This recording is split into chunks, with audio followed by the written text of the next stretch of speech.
You. Okay, let's go live now. Okay, I guess we're going Okay. live now. Okay, boys.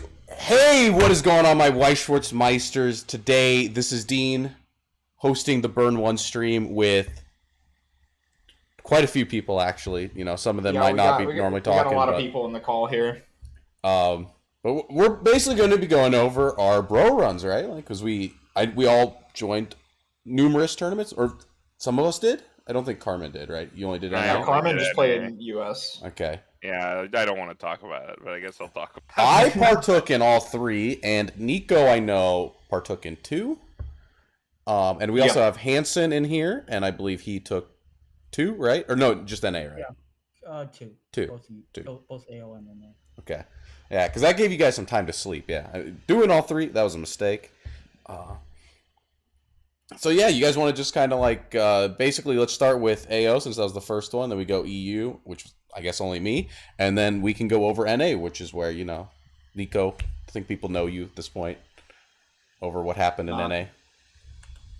Maybe, they might have seen your name. So, I guess, who wants to go first for Australia at least? AO? I can go first. I think we're probably not going to be spending too much time on Australia. Yeah, I don't think so. I think I was on stream for my first game. I was playing 8-Gate Ruby. My first matchup was the quote-unquote mirror, but I played into 8 Standby Ruby. If I remember that game correctly, it was fairly like the deck more or less just kind of did its thing. I remember though a lot of my games were incredibly scuffed, so I don't know if like that stream game was also scuffed.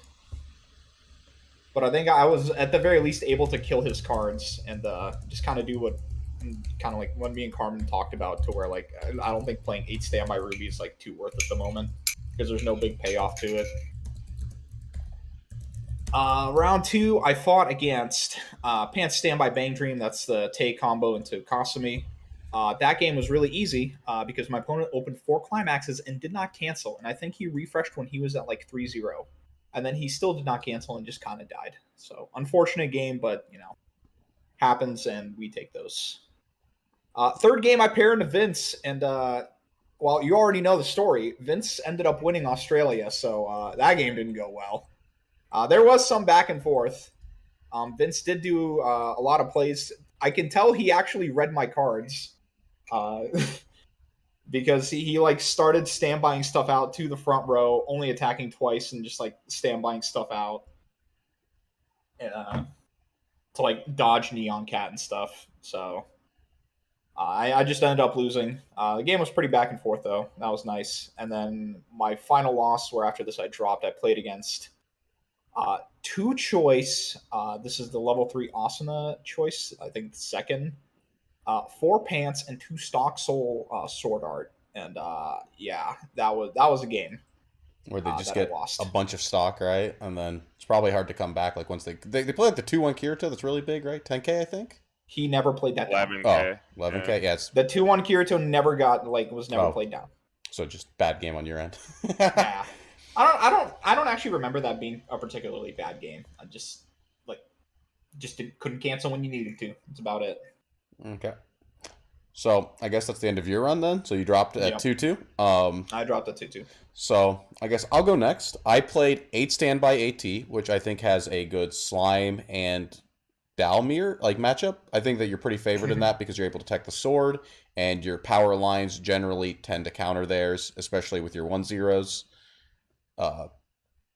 And then I didn't get to see those. So round 1, I fought Matt Walters, as somebody that I know that people know. And he was on Max Rarity Fate.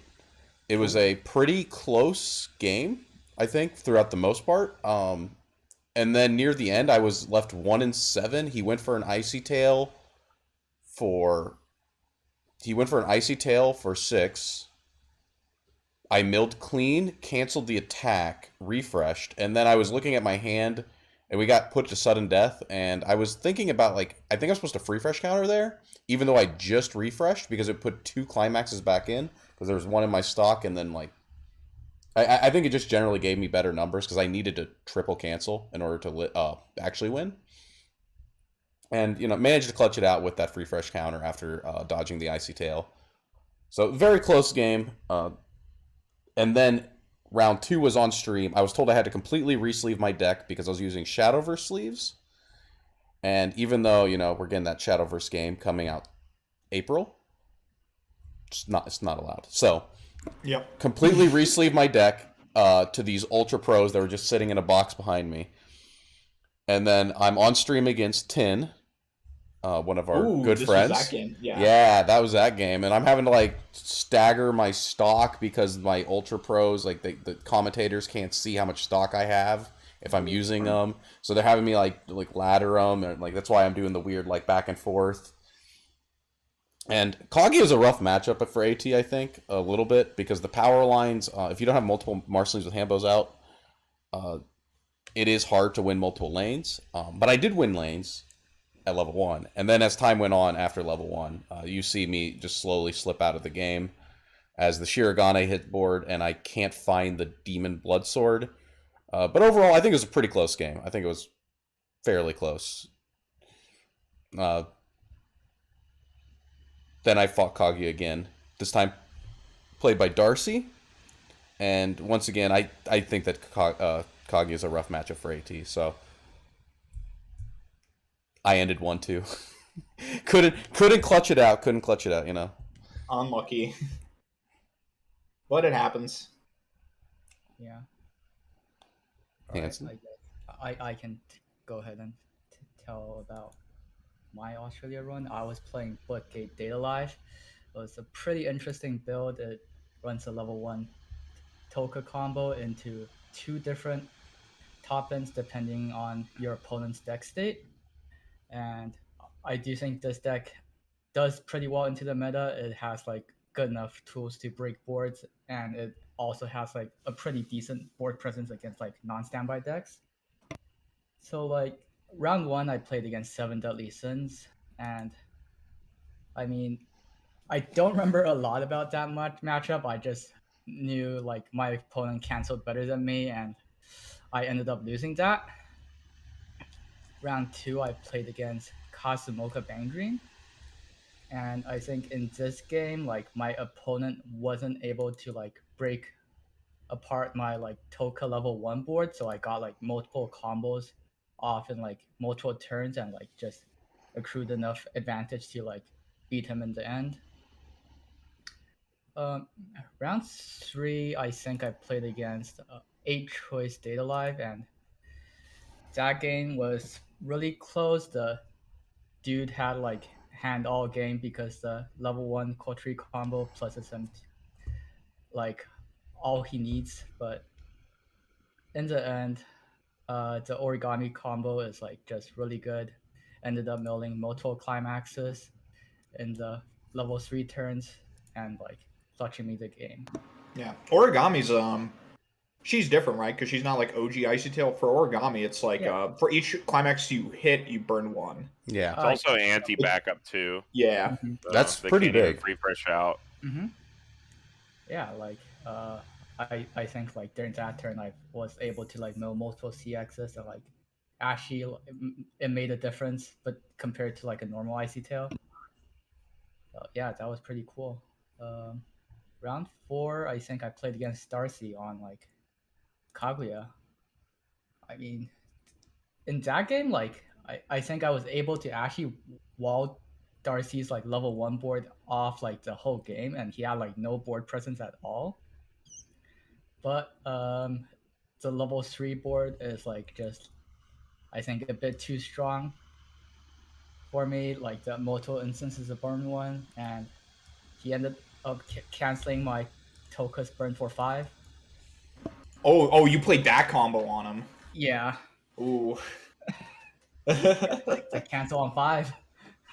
Can't do much. Yeah, too strong. And this is after what? The Toka stacks 3? Yeah, the Toka stacks 3. Yeah. And so it's he a cancels swing on for 5. 2. Yeah.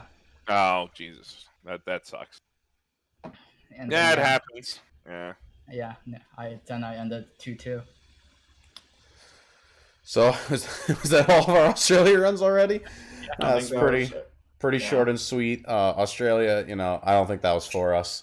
I think it was 3 a.m. or 3 a.m. was check-in, I think. So I think it started at 4 a.m. for me. That sounds right. Yeah, Yeah. Europe. I'm the only one willing to stay up to 4 a.m. to keep playing this game that we play. So I swapped decks, thank God, because AT, I'm shook at this point, right? AT does not seem like a really good meta call into Kagir right now. And I know I'd done some testing, and I already knew it wasn't a good call into Ruby. And Ruby was a little more popular than I thought it would be. I was kind of hoping that people would be a little bit afraid to play the new set. But I'd been grinding a lot with Ruby. So I came with 3 pants, 5 standby. I'll be doing a deck profile over that shortly. The deck plays the Weiss level 1 because it's 6k power, and then you try to use that to get standby triggers to bring out the Velvet Scarlet, which is a global 1k. Making your Weiss a 7k on defense. And then you can also use the Pants trigger, if you find that, to grab the Pyrrha Climax in order to put up a significant board at 2. Transitioning into like your endgame board at 3, where you kind of just... You don't really have like a super good finisher. You have like a Restander and like a Burn 2. But that's usually enough to clutch out the game with how oppressive your like level 1 and 2 boards are. Round 1... Everything's going golden. I fight against a Bang Dream player, I believe. And I think it's like the Weisses were walling him out. Like he was like forced to lose multiple lanes over turns. And then I get hit with a stock swap. It doesn't really matter. Because the top of my deck was all damage because I'm unlucky. Ooh. Yeah, right. The top, I'm like, you know, you play a stock swap on me when I've got 7 stock. I was just going to die. But now I live, so easy game. Yeah, so that one managed to go my way. And then the like bad luck just started. Like, you know, kind of like the AO run. I fight against Sylvia Konosuba, like the... Yo. Yeah, whatever that deck guy. is. Yeah, and... Yeah. And it's going really poorly. Like, I'm walling him out. I think I'm winning. Things are looking good. And then, like, he double cancels 2 turns in a row and then hits 3 on a Brainstorm and just searches out, like, 3 stock bombs. Like, 1 for early plays and 2 for cost zeros. And he just starts stock bombing all of my cards. And I had, like, 1 climax that was 2 down. And then suddenly it's 5 down. And I have no way to pay them out. Because my climaxes just keep getting shoved further and further in stock, and I'm just horrified as this is happening. So yeah, tried to win that one, but you know sometimes you Schwartz and the game's over. Game 3, you know, after my very demoralizing defeat, I get to play into, it was like 8 choice Quince. Man, that was not a game. So I start off, and in my opener, I have double Weiss level 1. I have the pants. I'm thinking, like, this is such an easy game. And I put down double Pyrrha. And he reverses the first one. I think it's like climax character. And I go, whew, thank God I'm not going to be level locked. And then I cancel. I'm like, wait, that's a lot of climax that just disappeared. And I trigger a pants. And then, like, the next Pyrrha gets reversed. I lose all 8 climaxes literally within my first turn cycle. Before I go into my second turn, I'm out 8. And I'm at 0-5. And I can't find a Lee Ren. I just, like, I'm, like, looking. I double side attack. I don't remember what my zeros were, but I know I just have, like, climax swapper and something else on my board. And I have no options but to side attack and just pray that, like, I'm not completely destroyed. I get hit straight to 2-2. Looking at my hand of all Weisses with the climax or the Pyrrha, and I'm like, okay, I think I have to gamble on this Pyrrha board at this point, right? I have to gamble on this Pyrrha holding board and winning. He immediately Adachi's it. Too.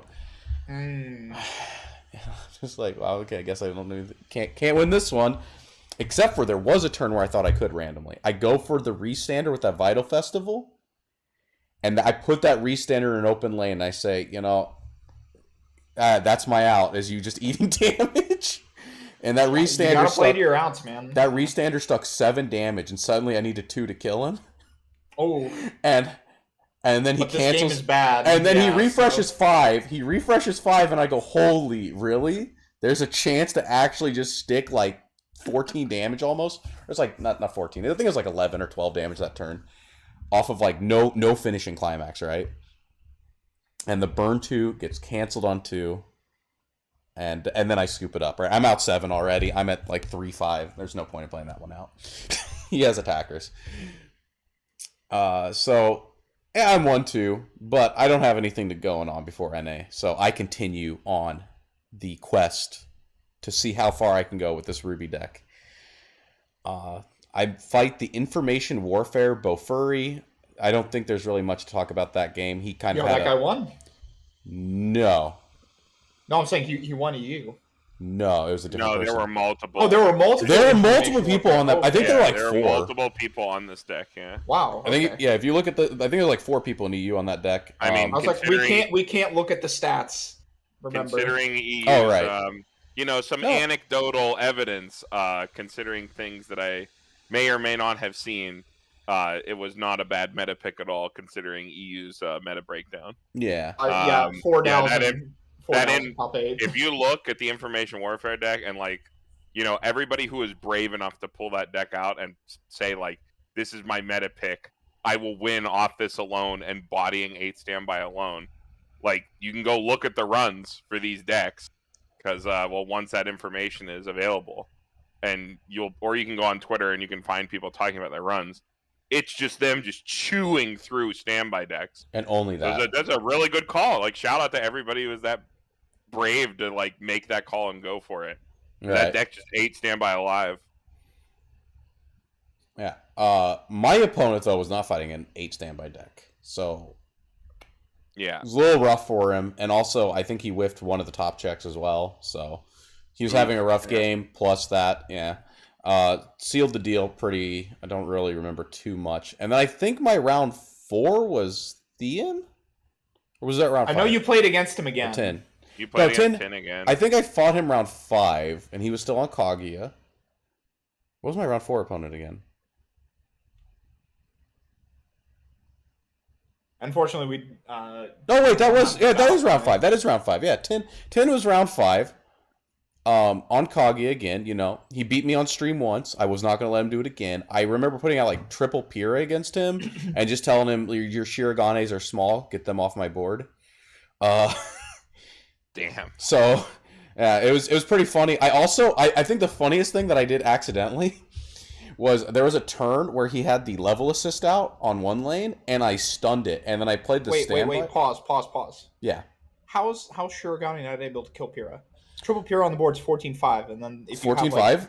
15-5 because of the back row plus the other back row? Oh, so you have... Okay, you had all... I have the board. I have the board. You had the God board. Okay. But what was even funnier is there was like a turn when I had single Pyrrha where his Shirogane still couldn't scale because he had the 1/1 level assist out in the back row, and I had he whiffed the top check on the Ricky, right? And I had stunned the 1/1 back row the turn before with Nolan, so he couldn't move it. So he couldn't move it. Yeah, so he couldn't move it to actually get the power he needed to scale the single Pyrrha behind the Jean plus the rabbit, right? Mm-hmm. And that was super clutch because it meant that thing got to live. I got to put down a second one and then snowball from there, right? So managed to take the Kaguya game. It was a little close, but much better than AT. Much better than AT. Didn't feel like as impressive for me. The next round is the one that I remember the least about. Because I know I fought Sunshine at the end, where I kind of just... I presented like bottom deck bombs on his Chica turn, and then his cards went to the bottom of the deck, and he didn't have enough deck manipulation to like prevent me from just sticking 6 damage on him, hitting him straight to 2-5. So that game was not really too rough as far as like the way that the turns played out. But the one before, I cannot remember. Didn't I tell you guys what it was? I don't before think this? so. If you did at that point, I don't remember. I was like still waking up while you were playing. Well then, I guess I'm sorry if I played you and I cannot remember. I think it was Fate. Yeah, it was Fate. I'm pretty sure it was like Max Rarity Fate, and he was also talking about the Sylvia guy that beat me. I remember. Oh, no. Yeah, I remember now. Yeah, it was high rarity Fate. It wasn't Max, but it was high rarity. Man, we had a rough game. We were both just kind of like jaded at the game, you know, like, we're kind of probably not topping anyway, you know, one of those games. Yeah. Just joking around. So that was that game. I remember. It's hard to remember, you know, a game from 9 a.m. in the morning when you haven't been sleeping. When you stayed up all night, yeah. Yeah. So that's the EU run. I ended 5-2, but because, you know, I was kind of like riding up the X2 bracket the entire time, so my tiebreakers were absolutely awful. Yeah. It is what it is. I just wanted to see. You ended up like what, 15th or something? Yeah, it was really bad, but I just wanted to see like the deck in action, right? Like AT, I've played a lot. Well, this Ruby deck I'd only sat in like testing. Mm-hmm. And I love the Vital Festival. Carmen had been talking that thing up. But that Vital Festival... Dude, that card reads so boring, but it's so... It's so sick! That card... It's so perfect! The fact that card plus a Restander off of 4 stock is 5 attacks is so good. It's so good that it can grab the 1 of Restander. It's so good that's all you need in order to like transition into like every other play. Whatever else you want to do. Yeah. And yeah, it the like... card's awesome. That card was insane. I can't believe it's still the cheapest, like, Ruby rare. Like, I think it's insane. No, Weiss has to be the cheapest, right? Weiss is like actually worthless. No, the Ruby Vital Festival is like $100. Every other one's $200. No, it's not. Weiss is like 70. I could go on TCG Player right now. I swear, dude. I saw the Ruby. It's hard to find the Ruby rares. No, it's TCG not. Player. What? They don't have a Ruby rare thing when you Ruby rares. Weiss $74. Ruby $95. Yang $170. Okay. Blake $89. Okay, you got me, dude. Sure. Okay, yeah, that's right. I know the prizes. I've been watching because I need to pick up these cards. Anyway, that's still one of the cheaper ones. It is literally the second most expensive. Out of 4. What?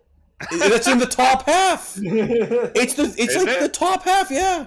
Because if I it's thought the Blake was more expensive. No, the Blake is cheaper. The Blake is cheaper by $10. Oh, since when?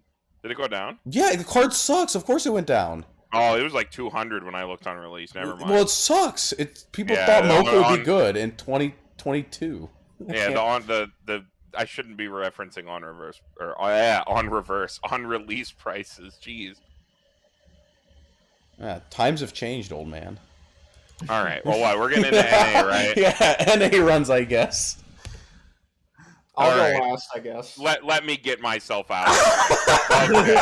All right. So, I don't know if you guys noticed about me. When it comes to English, I'm fucking cursed. The English events, the second my cards are readable by someone from the Western Hemisphere or anywhere in the world, the second my cards have the English language on them, I become cursed. So this event was unfortunately no different. I sit down for my round 1.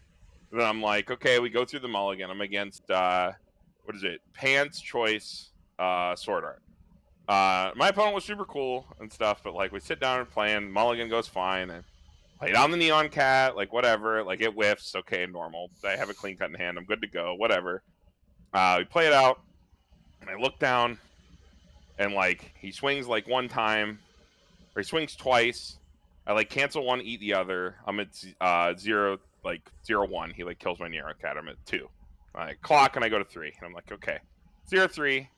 I play out my clean cut board. I'm like, okay, I'm gonna ride this out. Like I have double amber. I don't even think I'll be able to get level locked. Well, I should never have said I shouldn't be able to ever get level locked because I canceled 3 times that turn, got stuck at 0-3, couldn't even chain ambers to get out of level 0, couldn't get to the next level, and just fucking blew myself out from there. I almost brought it back from like level 3, like playing so many healers. Like the deck was doing what it was supposed to do, like money counter to lane. I like almost lived his like Musashi, like Asuna finisher turn with the money counter. Like, man, like I almost fucking got there. Like, the deck was actually doing exactly what it should, even though it got put in like such a terrible situation. And then I was like, okay, whatever. We rally. We go to the next round. Go to the next round after losing the first one. Just couldn't bring it back. Couldn't get there. And my opponent initially hits me with the, I'm just going to drop man so you can have it, but we'll play it out. And I'm like, okay, whatever. He was a bro, though. He picked up AOT. He said, I'm not going to play my deck. I just don't want to play Adventure Time. I'm just going to play AOT. And I was like, okay. So I sit down against AOT, and let me tell you, if you thought Nolan was good against Standby, Nolan into AOT is really, really funny. My Neon Cat hit like 4 or 5 times. So, like, I still won that game, so it wasn't like a just a skip. Like, I did play it out, so that was nice at least. And I had some spring back in my step. I was like, okay, there's no way things can go wrong again. I'm gonna break the end curse. It's gonna be fine. I sit down against my opponent. They're playing FGO. I'm like, perfect. I shit on this deck. They literally can't do anything. They get like a single gill. He's locked down forever. It's gonna be great. I draw up 3 climaxes and 2 level 3s, and I go, oh no. Okay, I keep 1 TD door. Okay, I'm going second, mind you. Okay, 1 TD door, draw 2 more level 3s and a money counter. Like, just a whole hand. It's nothing but level 3s, money counters, and the door. And I go, oh no. Okay, still got draws, still got some draws, still got 3 draws to find a single level 0. It's gonna be totally fine. And I sit down, and he attacks in. And of course, he triggers. All right. And I take 2 level 0s to clock, and I go, oh, it's fine. I'll draw 1. Draw another money counter. Clock a level 3 Cinder. Draw 2 level 3 Blake early plays. And I go, okay, go ahead, pass. And then I'm still just like sitting there. I'm on copium. My copium ventilator is on full blast. I'm sitting there, and I'm like, we can get there. It doesn't matter. All I need to do, I need to get like some Ruby combos, crack back over. I'll mill my deck. It'll be fine. I draw up. It's another money counter. I clock. I draw a single level 1 Ruby and another climax. Well, it's really cool that Ruby can still do her climax combo even when you don't have another character on board. Because I attacked once that turn at 1-3. I milled the second to last climax in my deck off the check 4, and I went straight to 2-3 again. Ooh, that's good. And I literally almost brought it back again. I was like playing for my life. Like just like playing down healers, like just trying to do literally anything. The deck is actually like doing what it's supposed to. I think that's the game where I played down the 2-1 Weiss to like try to come back. Or I think this was in the first game when I was at level 2. I played on the 2-1 Weiss to try to come back, and it reveals 2 climaxes on reverse. And then like I'm immediately out like 4 on my next deck, and I'm like, oh great. Like, I don't know. So I dropped after that. I was pretty defeated. I'm like super cursed when it comes to English events. I don't know what it is. Thankfully, it wasn't the deck. Nico proved that it wasn't the deck. I was just too bad to draw level 0s and cancel. So, bad player problem. But that was my run. I ended there, 1-2. I just dropped. I plugged it into the Hyper Geo calculator. I shouldn't have. Because I went and drank a lot of alcohol. What happened to me had a 0.0134% chance of happening. Ooh. If I did the math correctly. Don't ever do the math. Cool. It haunts you. Yeah, it just haunts you forever. Yeah. It was a mistake. All right, but yeah, that's it for me. I've embellished my 1-2 drop enough. Okay. So I played Adventure Time again. Because, so when DAO came out, everyone's like, oh, DAO is insane, right? I pick up DAO, I bring it into Adventure Time meta at locals. You cannot beat Adventure Time with DAO. Demon Bloodsword is better than the deck.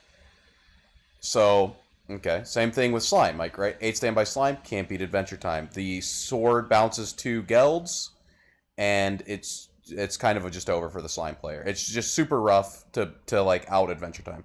So I'm super hyped to play into this like Field of DAO again. And once again, why would you ever play into the field that you want when you play your deck, right?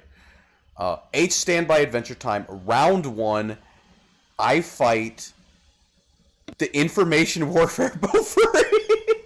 And I look at this list and I think, by the gods, this Sally swings in at like 8K and will crack my level 1 board, like, and then these like shuffle back combos are be coming down, and I'm like, okay, simple game plan. I'm just gonna spit out 2/2s only, as many as I can. I'm gonna play 1 a turn. I'm gonna use the bubblegum plus a climax every single turn I can in order to crack one of these AKs, and I just get a ton of stock, right? Because that's what stock charge combo, you get really compressed with this Adventure Time deck, right? And I managed to elongate the level 1 turn a little bit. Or level 1 turns a little bit. And then he starts hitting me with the shuffle back. And the first turn, it's like, whatever, I triple cancel because I'm compressed. I play down a 2/2, and then he shuffles back again because he pays 3 encore. And then I manage to clear another one. And he just continuously puts down these 2/1s, shuffles me back. He hits me 4 turns in a row, spinning 3 cards a turn. And I'm sitting here, like, double canceling every turn because, like, it just shuffles, like, 1 or 2 cards back and swings for 3 to 5, right? Not exactly the best numbers on this combo as far as, like, what it swings for. But I am running out of hand as this game continues to go on, right? Because, like, he heals sometimes, and then he's just sitting there not dying, and I'm canceling, and every turn I cancel is a turn I have 1 less hand. Finally, I'm able to, like, maybe present lethal. He double cancels to not die, and then I'm left at a point where I managed to come back because, like, the last turn I had was Marceline into Jake. Jake top checks, finds me another Jake, which top checks and finds me more cards, and then I brainstorm. I'm trying to find a free fresh counter. I don't see it. It was in the bottom 3 cards of my deck. Spoiler. And after my attacks and he double cancels, swings for lethal, I have 6 deck and 3 stock. So I have 2 climaxes in the 6 deck, and my opponent, I guess, has a stock swap, which he fires on my 3 stock to hit 2 climaxes and then just seal the game with a swing for 4. It was a little upsetting to die that way after, like, how close the game had been and, like, how, you know, arduous the experience was of getting my entire board spun every single turn, and then I just lose to this random stock swap for 3. But, you know, I'm demoralized at this point. I've already lost AO with the same deck that I'm now losing NA with. Round 2, I end up fighting... What did I fight round 2? FGO, I think? I think it was FGO. It was FGO. I fight like an FGO deck, and it was FGO. FGO is not very good, so I managed to win. And then round 3, I fight Persona 5 with, like, all of these random cards to beat 8 standby. It's got, like, this, like, on that, like, no, wait, what is it? Makoto that, like, taps to give, like, clock reverse and stuff. Do you guys know? Yeah, it's so I think the Makoto support is it clock kicks. Yeah, and it's like global 5. It's like I think it's even worse. 5 and tap to clock kick. Yeah, so it's like almost exactly like the Decampo profile. So I get hit with that thing. It's like removing my 2/2s. I'm very sad. As like I keep fighting these like random decks, right? Like I want to be fighting Dow and Slime, but I'm fighting P5 and FGO and Bofuri shuffle back, and I'm just like this is the most awful run. Managed to win. Thank God. I can beat P5 with my deck. You know, AT modern deck can beat a 2017 deck. Which also, by the way, calling card is the strongest card. I have I'm out 6 climaxes. This man hits me with this calling card, and what do you know I draw? I draw a climax off of this calling card, and I'm like, please, why is this card so strong? And then finally... Wait a minute. What? Did you know that drawing a card from calling card is optional? I know. I have actually, in tournament before, looked at my hand and said, you know what? I'm not feeling, and then I just eat the damage. I'm like, this is so. If you ever draw, it's Schrodinger's climax, dude. It's Schrodinger's climax. Schrodinger's climax. Yeah. Yeah, and DJ then Bird, who are you, dude? Who is Says DJ we were Bird? talking. Yeah, who? What did you play, or who did you play? He might have been playing the FGO. He might have been the FGO player, right? Oh no, all my opponents were great. My games were just fucking cringe. Well, if anything, I'm sorry to my opponents for being such a fucking sandbag for them to punch on. Like, I mean, even then, it's like not against the player. It's like the deck, right? It's like FGO is like, it's a little rough. I know. Some of my friends have FGO. I don't like before. Like, I know set 2 is supposed to give it some extra life, but I know like right now, I do not respect FGO as a deck. Yeah, I know. My friend has it. It seems like fine. Oh, he was the FGO. He was the FGO player. Yeah. Because I was like, he's the one that both of us played. The game was fine. Oh, me and Nico. You know, it was me and you. Me and you fought him. Yeah. Because I saw him round 2 and you saw him round 3, right? Oh, okay. Yeah. He was a great guy. I was literally just bleeding everywhere, all over the field. I'm just like, sir, please let me come back. I was just like just bleeding all over my playmat. But no, it's never like a player thing ever. No, it's matchup thing. I also was like half dead that game. When it comes to FGO, you got to say the Ruby. Like when I was sitting down with Ruby against FGO, I was like, oh my god, thank God, easy. Like any 4 standby deck, even Kagi, I think that deck eats it alive with Nolan. And it does. That. Nolan and is so good. Like, I just couldn't fucking do it. I just couldn't do anything. I just couldn't draw level 0. Oh my god, dude! During NA, I do apologize to any of my opponents because I like can't remember those games. Like I had like not slept. But yeah, so I managed to beat P5, and I'm at this point I think I'm up for like 27 hours on 4 hours of sleep before that. So I'm actually just dying at this point, right?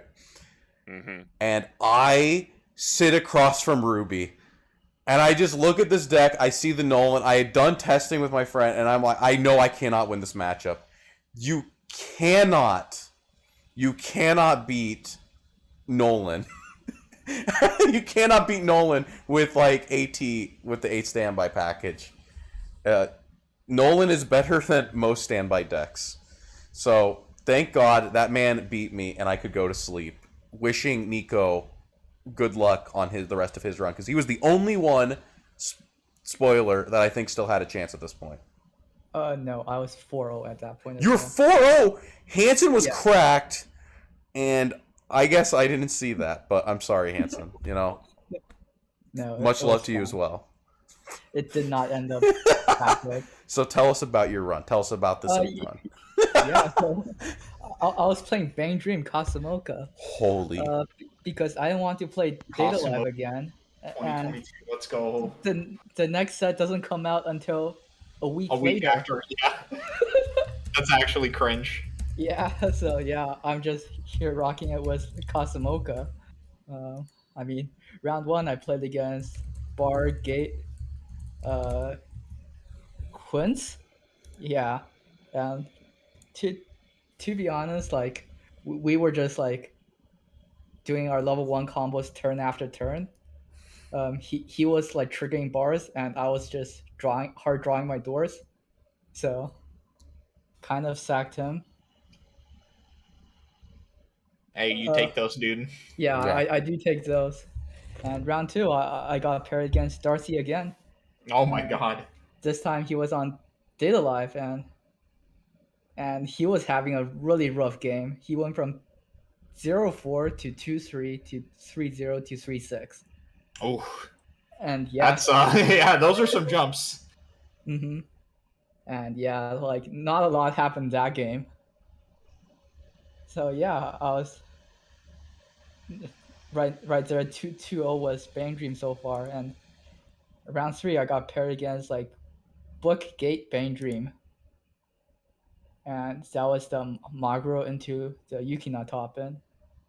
Like I could tell like this dude like was teching really hard for like all the standby matchups, he's like playing the bottom deck Lisa and like the early play Yukinas that like on summon like Yeah, just you have kills to the pass Joker. the deck or something, and then yeah, you kill it.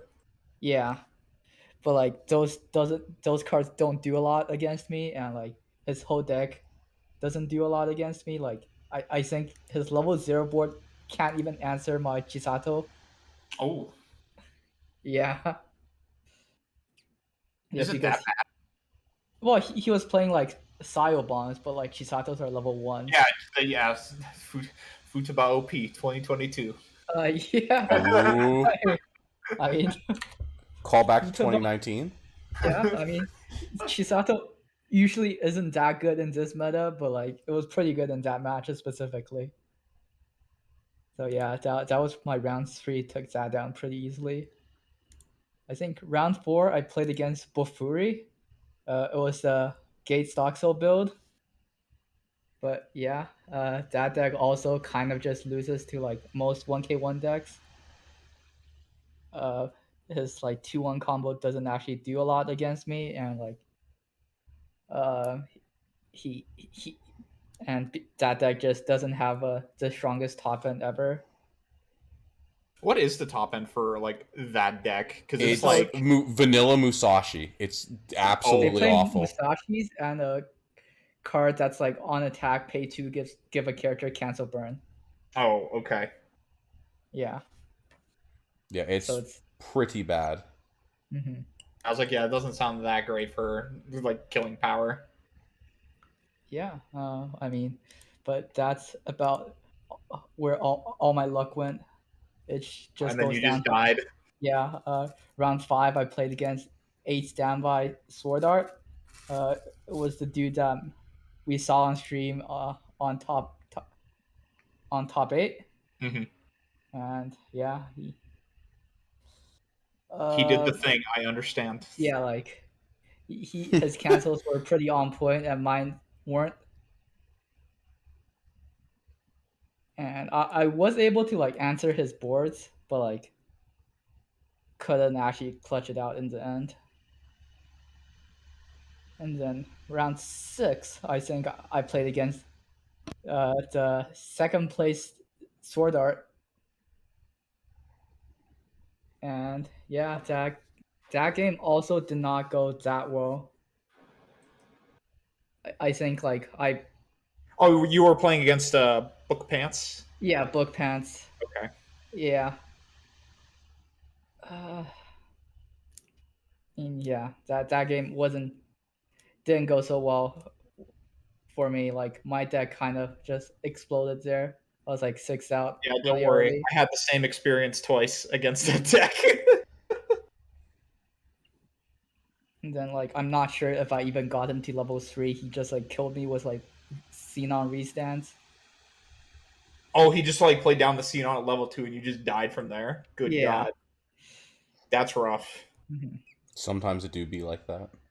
I mean, at that point I was like 4-2 now, but like I think that was around when like they announced that there might be an 8th round. So like technically I still had a chance, so I just kept playing. Mhm. So I mean, round 7 I played against what was it? Bar Choice Ruby. Bar choice. Oh yeah, okay, yeah, he ain't top end. Oh yeah. You just literally did a deck profile. Yeah, on this literally thing. the best deck. Sorry guys, best deck, worst video. Oh my god. I mean, yeah, but Did it run?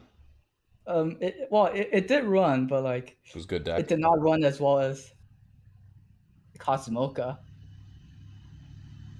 So I ended up taking round 7. But Oh like, no, yeah, Dean died to a restander in an open lane at Worlds. From like 1-3 or 1-4, right? Yeah, Yes. something insane. yeah. I mean, let's see then. I think at that point I realized that like my tiebreakers were like horrible. So even if I did ended up winning round 8, I still don't have a chance to make it anyways. So You just kind of yeah. dropped after that. Well, I still played it out my last round. It was against Doorgate, Ruby, Mhm. and that deck literally is just my deck but better, Yeah. and it kind of played out like that as well. Yeah. Still surprised I like managed to go like 5-3 with like Kasamoka. That's a pretty old deck. Yeah. Because you also So you didn't have too many like new cards in there, right? I think your newest thing was like Girls Band Party 2. I was playing like a couple layer Rickies. So like yeah, that was like the only like Oh, volume yeah. 2 card I think. And I think yeah, the main difference that my deck differs from like a normal Kasamoka list is like I only play one Himari Bomb. Instead, I was playing the Remy Reverser because that card actually helps you like break standby boards really easily. It like answers an early play on itself, and it pumps power for like another lane to yeah, break reverses. being able to kill 2 lanes with that card is really, really nice. Yeah, so like that card is like pretty clutch in like a couple rounds. So yeah, Bang Dream still has like stuff to play, but like overall, it's like kind of rough in 2022. Yeah, because I mean, it's because like the mid game's like pretty rough, right? Like you get to level 2 and then you're like, I have my level 1, right? Yeah, And and that's like, it. yeah. Like you're the best thing you can hope for. I feel like is probably like playing down a 2-1 Remy and then power pump one of your Christmas Costumes so you like get over 2 lanes or you kill Yeah, 2 lanes. and your ran early play is like just tiny. Yeah. So I was like, you don't even run any supports from what I remember, so it's like no, it, you it don't. just like sits at 9-5. Mm-hmm. A little rough. Yeah. Mm-hmm. Yeah, that's about it. Now we can hand it over for Nico for his stories. Oh god. All right. Well, unfortunately, I have like a really bad memory, and I was drinking the entire time too. So I only have kind of like what I have to go off of my notes and some of the things that I remembered. So round one, I sit down, I look at this guy's deck list. I see he's playing Metakaguya. I was like, all right, this might be, this is where we can finally test and see. It's like, is this deck gonna do its job? Even though like we obviously played practice games before that, and it turns out that it can. So I sat down. I opened up Neon Cat, and this gentleman informed me he's like a fairly newer player when it comes to the tournament circuit. So I opened up Neon Cat. He proceeded to field, I want to say, the Spammable Brainstorm and the Suicider Run. My coin flip whiffs. He fields 2 cards in opposite lanes, letting my Neon Cat live, I guess because he wanted to either push damage or he couldn't kill my card without trading away one of his. Yeah. So I got to keep that plus, and then it just kind of went on from there. He didn't cancel too well, so that definitely didn't help matters for him. You could tell he was a little more on like the inexperienced side, but ended up winning that game. Nolan is a really good card. Round 2, and this is where it starts getting spooky for a little bit. I look into my opponent. I'm like, who the hell is this daddy person on fucking Battlefy? Oh, it was Kuhn. Yeah, and it was Yeah. Kuhn. I was like, who the fuck is Yeah. this daddy person? It's I Kuhn. loaded up and it's Kaguya, and then I check the his Discord tag, and I'm like, oh god, it's fucking Kuhn. So I queue into Kuhn, round 2. This is after he made top 8 at EU. So we play it out. Game was, for my notes I have here, it was pretty scuffed for both of us. It came down pretty much to the wire still. Anti-damage event saved my bacon, and some lucky cancels also helped there. So managed to get there. Once again, I think Nolan was a pretty good card. For Sunshine, I queued into Sunshine next. This was Kronos from Australia. This is also, so Carmen also learned the lesson in one of his earlier games where Ruby thankfully does not need a board to be able to perform her climax combo. Yeah. My hand was heavier than any brick I've ever seen or have had to pick up. So I've had like only level 2s and 3s in my hand, and the level 2s I had were my anti-damage events, so they weren't even playables for the longest time. Going into level 1, I had to play down just 2 of the Ruby combo and swing twice. It was a little rough. Game still, I think, came down kind of to the wire. I remember I locked him at 1-6 at one point to just kind of see if I can buy myself an extra turn. I think I attacked twice again, then on one of the following turns just to make sure, because I wasn't ready to deal with I was like, all right, if Yo and She could come down, my hand is not ready. I'm just gonna fucking die.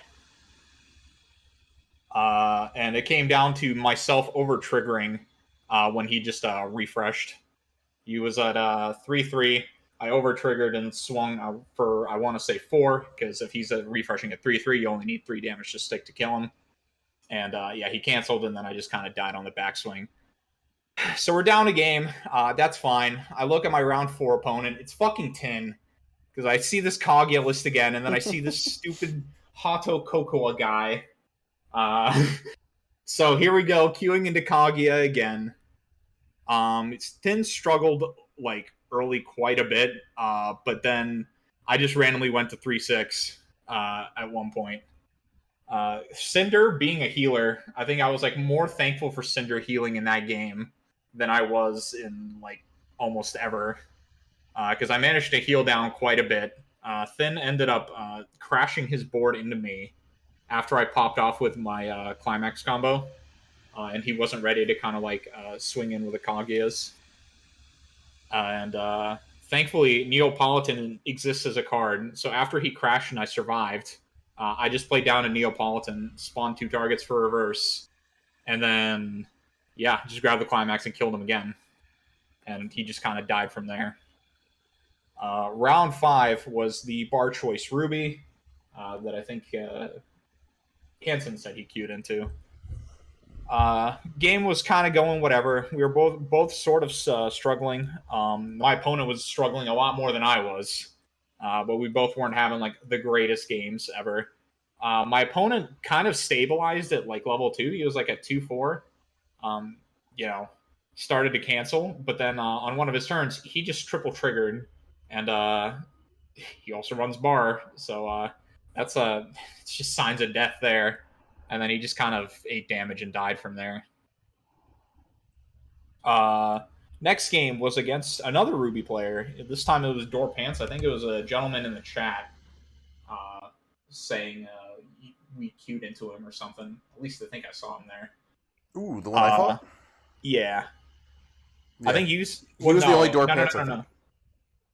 It was either you or Hansen, because I think Hansen said he fought him too. Oh yeah, it's a Ruby player. The one with Mocha top end, right?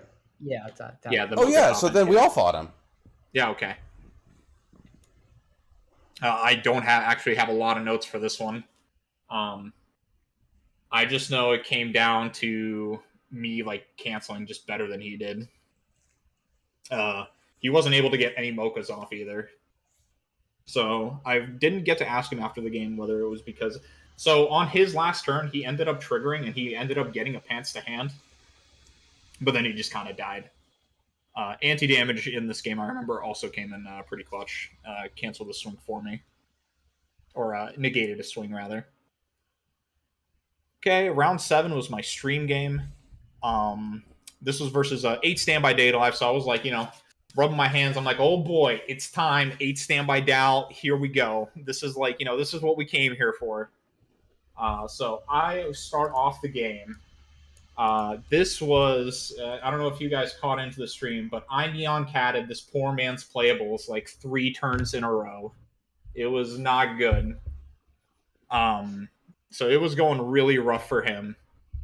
But then he managed to eventually kind of get out of board. I was able to answer it most turns, as Ruby typically does. And it kind of came down to the very end. This is a game I was meant to lose. However, I time scummed my opponent.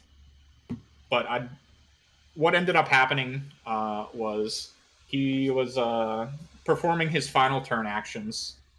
And just asking me for information, because final turn, if you're trying to kill somebody, information is relevant. But what ended up happening is he was at 3-6. I canceled some swings. I took or he refreshed, and I believe I also refreshed there. And then the judges came in at one point and just said, "All right, your overtime is up. Compare damage." And I think I was at 3.5. My opponent was 3.6. You know, I would have died because we took a look after the game. He asked me to see if I would have died, so I would have died. But we take those. Judges say, "Hey, call off the game." We call off the game. And then round 8. So I'm 6-1 at this one. I actually thought this was where we were initially supposed to cut, but then they said we're having another round. So I queue into Pants Book Sal. I believe Hansen fought this guy earlier in the bracket. Opponent canceled significantly better than I did, but we still kind of stabilized. What ended up happening, and where I think I kind of lost it, was I just refreshed. I think I was at like 1.6, refreshed at 2.0. So really, really compressed. And then I just kind of ate 6 damage out of nowhere and went to like level 3 right away. So I was not ready for any of that. I did manage to like push him pretty close, and but I had to like my board wasn't ready to be like set up still. So I had cinders out, but they weren't powered up by the support. So it was like really, really cringe. Because he was just able to kill me afterwards with his level 3s, and I had to anti-damage something, but even with a power pump from there, it wasn't enough. So I ended up losing board. My opponent's at like 3-3. He has a scryer out on the field as well. So I start chump attacking, and I can't trigger, and he cancels one of the swings. So I think I like leave him at 3-5, and then after we were all finished up, he also said, "Hey, yeah, I had anti-damage too, so you weren't killing me that turn anyway." So unfortunately, we ate an L there. And yeah, at that point, I was a little dejected. But then I saw the standing come in, and I saw I somehow scummed my way into 8th place. So I got myself pumped up. I was like, all right, cool, it's fine. We passed deck check. We're in 8th place. We're ready for the day, or we're ready for the next day. So finally, we start top 8. Had a little bit of vodka already to calm down a little bit. First game was against the Love Life Sunshine player I fought in round 3. Both sides of our games felt pretty scuffed to me. Sunshine player refreshed when he really didn't expect to, or he ate damage when he didn't expect to, so he couldn't summon his Yo in time. Because of the previous turn, he played down a Stock Soul, and he stalked away a level 0 Yo Suicider, and instead of like the level 3.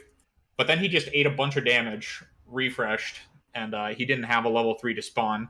What ended up sucking for him too was he brainstormed on his new deck. He was like, I think at like 2-3 or 2-4 at this point. Hits 2 climaxes. His waiting room is empty, and he hits no yellow cards, so he can't plus off his brainstorm. He didn't mill a Yo either, so he just ended up kind of like chumping into me. And I think at that point I had like a Neon Cat, a Blake early play with only 1 back row, and then some other kind of like shitter card on the stage. So yeah, it was just kind of scuffed. What ended up happening there was he had another turn cycle, and he was at 2-6, or he ended up at 2-6 with 1 climax and 9 cards. I tried to draw for a CX just to have an easy win, but he had like a lot of open lanes because he ended up kind of like crashing the previous turn. I played down Ruby Vital Festival because that card is sick. I played down, I want to say like, I had like a Blake early play from previous turn or something, and then just another card, and then just swung damage because at that point he was at 2-6, had 1 climax and 9 cards, and then he just kind of imploded.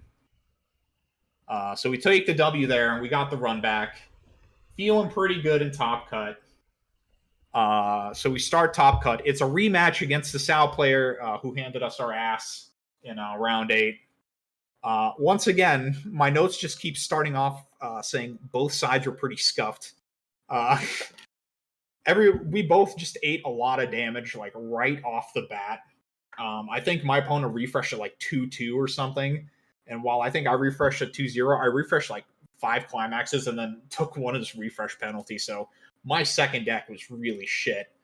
However, I had some like ridiculous cancels on second deck because like I think I I canceled a swing for like 3 or 4, and I was like, oh my god, how is this happening? And then what boiled down to happening, as after we had a couple more back and forths, is I have him at 3-3. I have a Cinder in play. I have a Neo that just spawned me a target for like side attacking for like lethal and stuff. So his board configuration at that point was a level 0 mill runner, where he was going to mill out, I think, his last card. And he had 2 of the level 1 combos, and I had Neo facing one of the level 1 combos. I had a 2-1 Weiss in play because I couldn't find another 2-soul beater. And I had the Cinder. So what ended up happening is he cancels all of the swings. He only eats, I believe, the burn one. No, he cancels the burn one too. So the only damage that's stuck is a Weiss swing for 2. So he ends up at 3-5. Clock draws. He doesn't find his book climax because he's playing last shot, but he has a climax, and then I just kind of die on the backswing. I wasn't expecting to die on the backswing there. I was like 3-2, and I had like I want to say like I think I had like 5 or 6 climaxes in my deck, although it wasn't very compressed. So I was expecting to at least just cancel like at least one swing, but I just imploded. I just ate like I think 5 or 6 straight. Yeah, Mr. MP Dragon in the chat was the judge there, and he can tell you the stories about that game. Yeah, that was what happened. So I double canceled when I was like 2-10, and then I had a money counter in another lane. So I was like, I managed to like scum an extra turn when I probably shouldn't have. But yeah, that was that game. So we're taking an L. So we're going into round 3. We fight against another 8 standby Data Live player. This is actually the game I remember the least about, because I've been drinking a little bit at this point too. But from what I remember, it was fairly uneventful. The 1-0 Winter put in some work this game, but what ended up happening was he icy tailed me, I want to say 2 or 3 times, and it just didn't hit anything. So he was like really clutching on these icy tails to hit because he committed a lot of stock in hand to it. Yeah. I ended up having to time scum this game again. This time though I was at like 3-1 and he was at 3-5. So once again, we take those, and we somehow got our way into stumbled our way into 3rd place in this tournament. And that was my run. It's a pretty hype run. You know, it was pretty hype. Like, I don't know. There were a lot of rubies in NA. I think it was like 30. Were there that many? Anecdotal, unconfirmed evidence. There were 30 versus the next highest DAO being 34 or 36, I believe. I will not reveal my sources. But it was 30 ruby, which is pretty insane. I believe over all of the events, 8 standby ruby was the most played. And then followed by your list. door standby, and then followed by 8 door. Yeah. A lot of the 8 door lists, from what I saw, while that information was still available, were very similar, which is what I expected after Nico and I put out the deck tech 3 days before. Bro, well, it was a little bit before that. People definitely had enough time to like sleeve it up, test it, and enter it. Things were all the 8 door lists were looking pretty close to what Nico played. So that's cool. It's cool that caught on. I'm glad that it wasn't. It was just me being bad. It wasn't the list, because Nico took the list. Yeah. I have like immediately made a change after the tournament was over.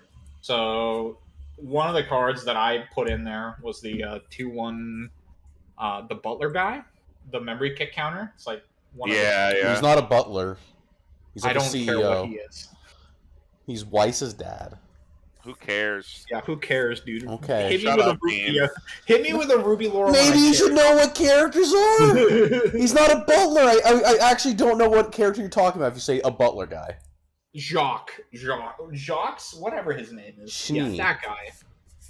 Yeah, so he was like a severe underperformer. I was expecting to like have to potentially try to like memory kick over because I was expecting to have a lot more board configurations where I had like the Blake behind a 2-1 support, and that like almost never happened. So I didn't get to memory kick like almost anything. And then at that point, I also just kind of thought about it and be like, it's a fine line to take, but it's probably too cute to actually do anything with. That's how I felt about that card too. Yeah. So I went ahead and I replaced it immediately with the spammable brainstorm because I feel like that card would have helped like in so many games. Yes. Yeah. So yeah, that card's really good. The plus 1,000 so good. Yeah, and then I think everything else with the deck I was pretty satisfied with. So I know Carmen likes to run 2 of the 2-1 Weiss level 3 or comics combo with the trial. Yeah, that's like the. I honestly prefer the 1-0 Winter killing level 2s a lot more. Yeah, I just couldn't. I sat there trying to put the 1-0 Winter in, and I couldn't find the spot. I know I was talking with Dean. Dean was like, you should cut an anti-damage. Maybe there are enough draws with the Ironwood to like get into it at 2 of, but I'm too fucking scared to like cut an event down to 2 because I'll just never draw it because I'm so bad at this game. Did you ever double anti-damage, Nico? I don't know. You mean like double anti-damage 2 games in a row or whatever? Or like 2 turns in a row, yeah. 2 turns in a row or something? Yeah. I think anti-damage once per game. I think anti-damage could be cut down to a 2 of. That's just my thoughts. Also, Ruby finisher sucks. That is the worst thing about my list, and that's like I think that's like because you're talking about the Neo, right? You're talking about how like your Neo was coming in clutch because it's like able to get you those reverses. It's able to like let you swing in for the big damage.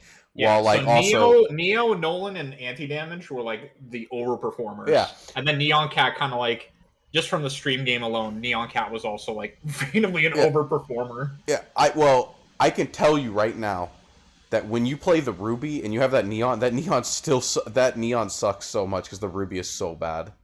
Yeah. Like even being able to spawn their stuff to clock kick that Neon or the Neo Politan, right? Doesn't feel good.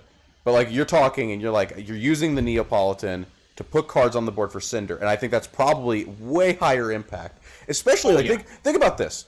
One of the other times you also have so much more access to it because you're playing 8 doors. Right. And another thing though, but like even if you had access to it with the other builds, right? Like I think the standby build still doesn't care because of how like underwhelming the finisher is.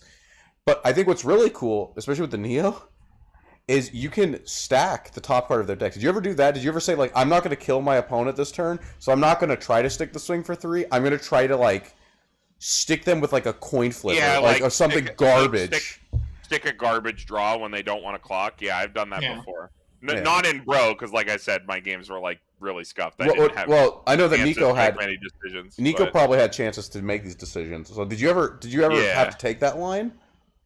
Or did you usually even Bro? No. Okay. The couple times I used it were like I mentioned. One of the times was Tin crashed into me with shitters, so like expecting I guess to not die from Cinder because I like healed down with Cinder and comboed him to get some of the stuff off the board. And you don't want to play around with Kaguya and try to like do anything to them, like as far as so he ended up crashing shitters into me, and then I was just like, all right, cool. Well, I have the Neo in hand, ready to go. So crashing out's not going to save you. The Neo is so good for like 2-turning your opponent, like with that deck, because you just heal down anyway if you go to 3 early. Yeah, it's like you don't even need to I didn't even need a clock draw there because he couldn't clear my 2 Cinders. So I literally had the Neo in hand. So I'm like, yeah, cool, no clock draw. Play down Neo, spawn your stuff, grab the gate. Okay, you're like, we're doing this again. Nice, yeah. Ruby slaps. That's good, the good set. Good set. Is it the best English original, Dean?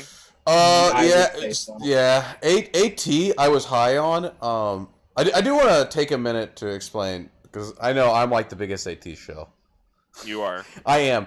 AT into Dow and Slime is amazing. Kaguya, So-So, and into random garbage, it's still amazing. But the fact that AT does not have a Climax Swapper, I think holds it behind Ruby. I think it would be better than Ruby. If it had a Climax Swapper and you could play like one choice with the Finn and Jake top end, it would be busted. But because you have to start slotting choices in, but you want to play a standby package, so you got to like play less choices, which then hurts your consistency of your deck if you want to try to go for that. AT is worse than Ruby by, I think, a considerable margin for the tournament environment. And I think that Ruby is well positioned for quite a while to go on. It just has brood profiles that I don't think are possible to super... Like, how do you power creep? Like, Neon Cat, I think, is just, like, always going to be an obnoxious card. Caw Class has always been an obnoxious card. Back in 2018, I think it was, I was, like, telling Kit, shove this Taie in your deck for Bang Dream, because I think it's, like, well-positioned in the meta. And we were playing, like, 2 to 3 of it just to be able to bottom deck cards. And Mob will play the Petite Mob. So having that on a coin flip, I think that's just always going to be a good card that's going to make the set like really annoying. Even Nolan. when, yeah, Nolan, another Nolan card. is the other card. No, okay.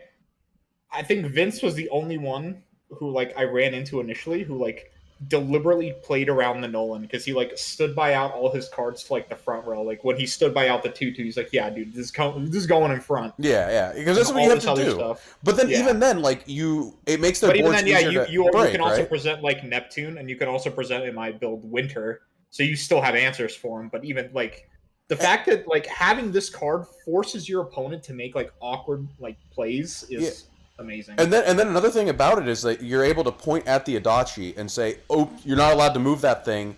So I guess I can deal with the powers on the board currently, right? Yeah. Well, normally it's like you'd say, "Oh, I have Winter." Well, you put down the Winter, and then they field swap the 2/2 away or something, right?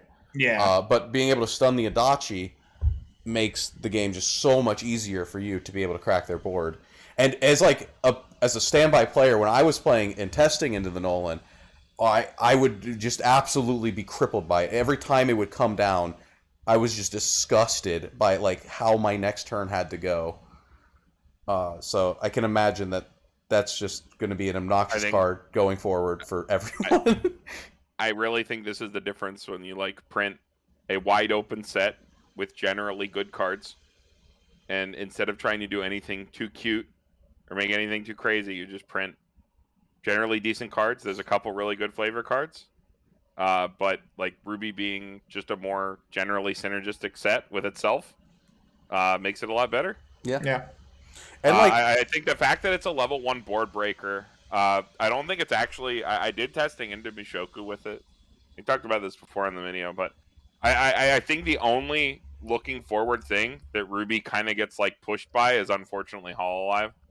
The Rushia board's just really obnoxious for a lot of 1K1 decks to deal with, but Ruby specifically, you have some trouble. Bar choice, so people might pivot to like the Ruby finisher specifically to like deal with Rushia if Rushia becomes a massive threat. Yeah. But like otherwise, theoretically, I think you have answers. It's just they're never good answers because like. You can like stun the Xion to make sure they don't move on their board, and then a dodgy one, but then you can't kill the other one, and then that becomes the problem. So like, you can't kill the other one, and they're probably just gonna either spawn a new one. So it's like an exercise in futility. Yeah, with Rushia, it's like, but I mean the deck's still good. I don't think like one bad matchup in a set that again Hololive's such a massive set. People aren't all gonna play Rushia. Right. Like one bad matchup is not something to dissuade people from playing a deck, and I don't think it should be. I think 8 Door will be around for a long time. I think it's here to stay. Yeah, I think another thing to bring up about the Nolan, like one more like point in its favor, is being able to stun even in like a 1K1 like Mirror, right? Being able to stun a level assist, like you say, you play Cinder, right? Imagine I stun one of your Cinders.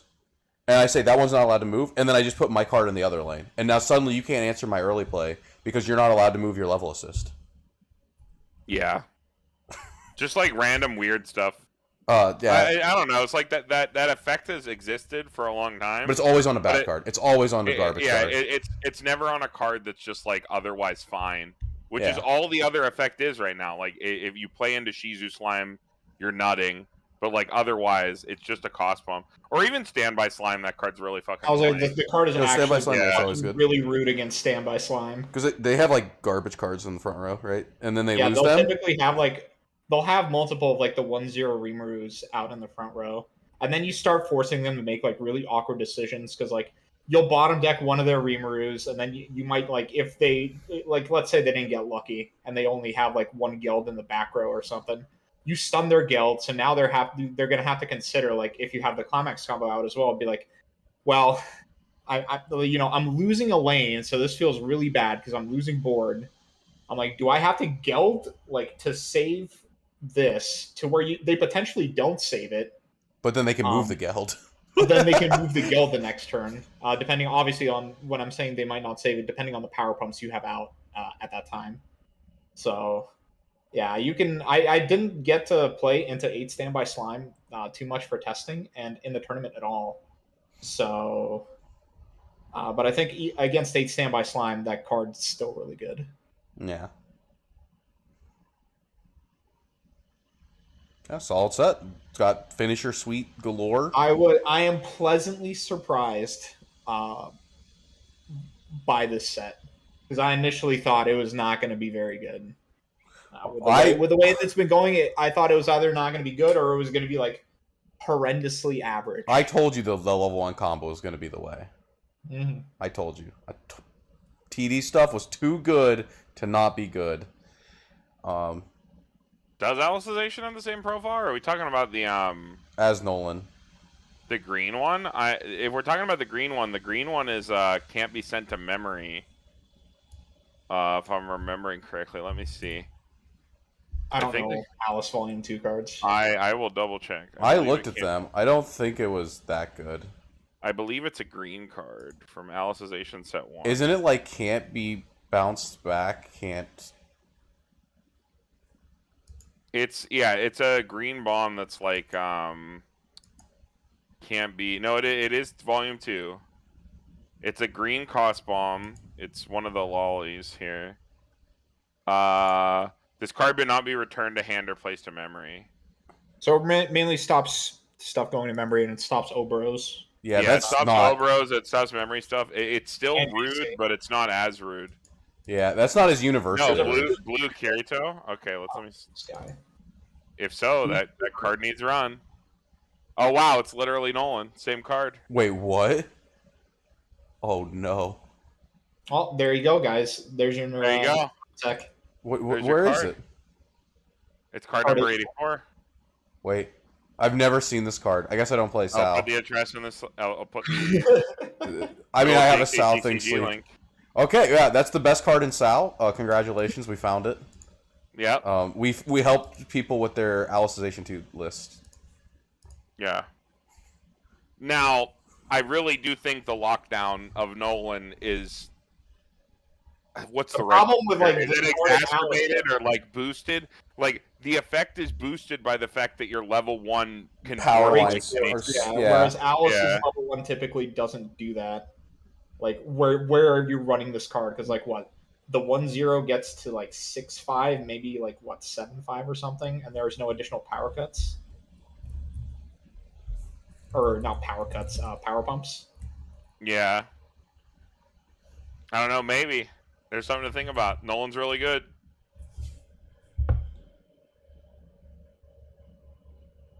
I mean, cards like that are sneaky. Yeah. That's the thing. So, like, if you don't read these cards right, both like Nolan. So Nolan is Nolan a common? It is a common. It's so disgusting. Dude, our Nolan is a common. Everything. Neon Cat is an uncommon. These cards are like really whatever. I'm gonna be honest, you see them in action, and they're just like you're like, whoa. I'm not gonna come out here and tell you that like I read this card for the first time and thought it was amazing.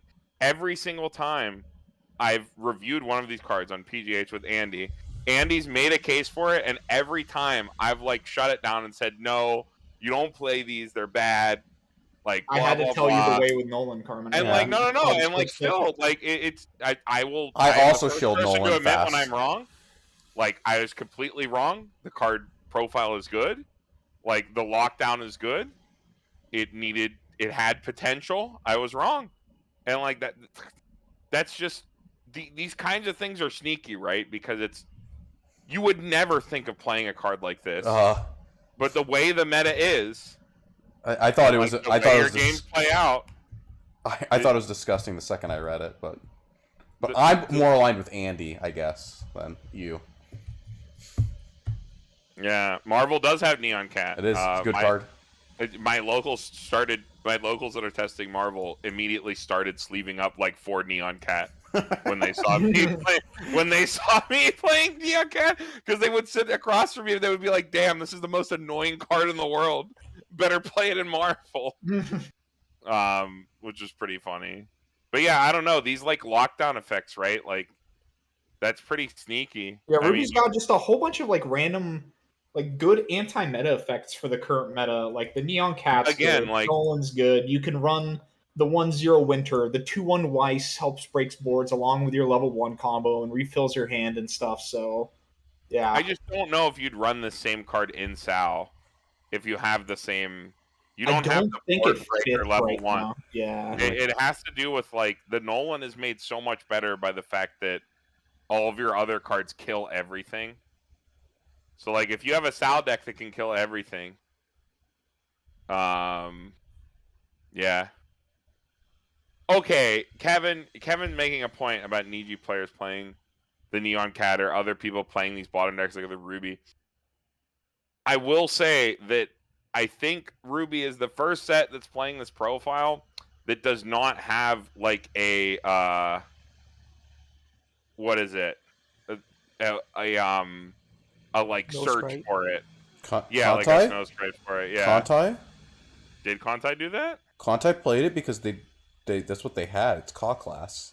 Well, Caw class was like Contai the was also a little like out of date. They don't have many better abyssals and tools. stuff. Yeah, I mean, but like, look. Also plays it. Maybe this is me being old and having played a long time, but I've seen these bottom deck like loners be around forever, and I always thought they were like pretty decent.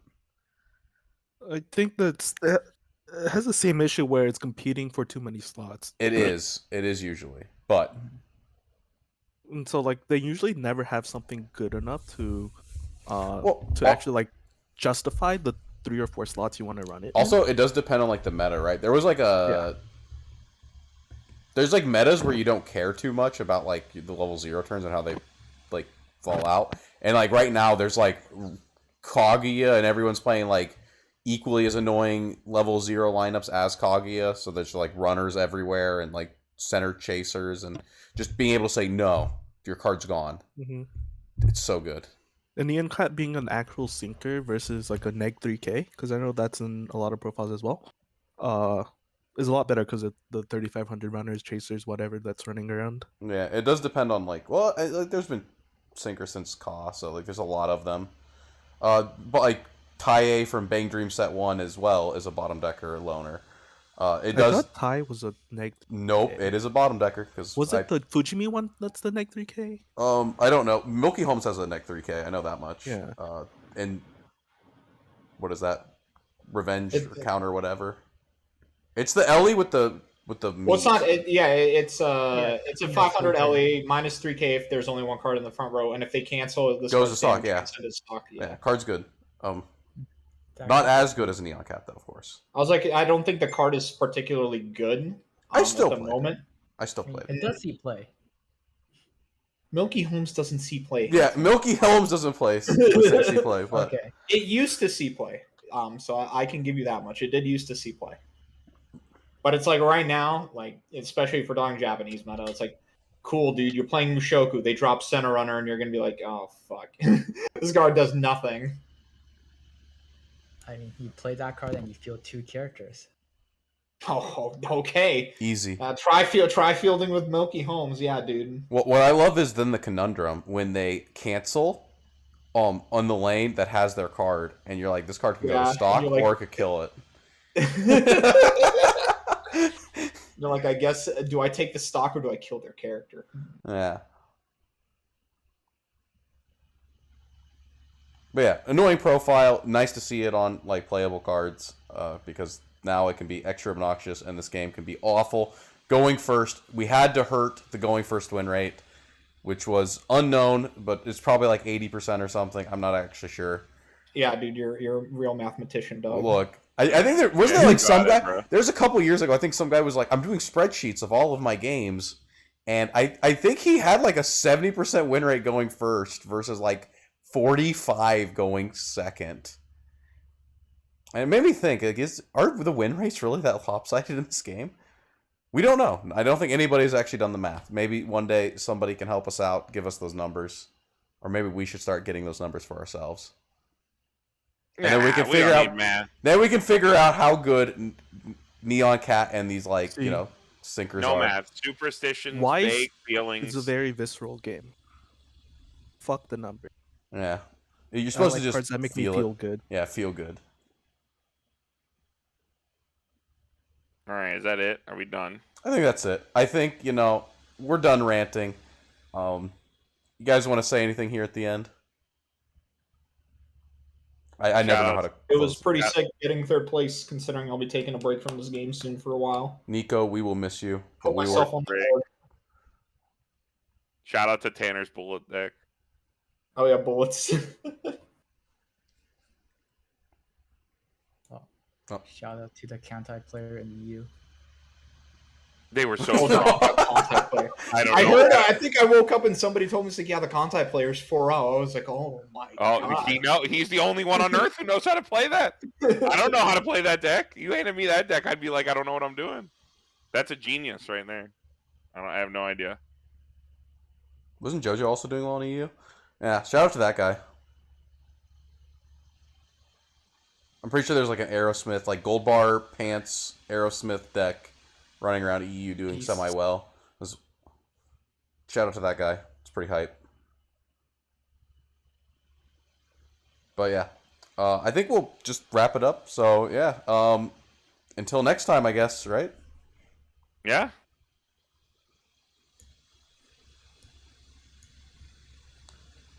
Stream ended.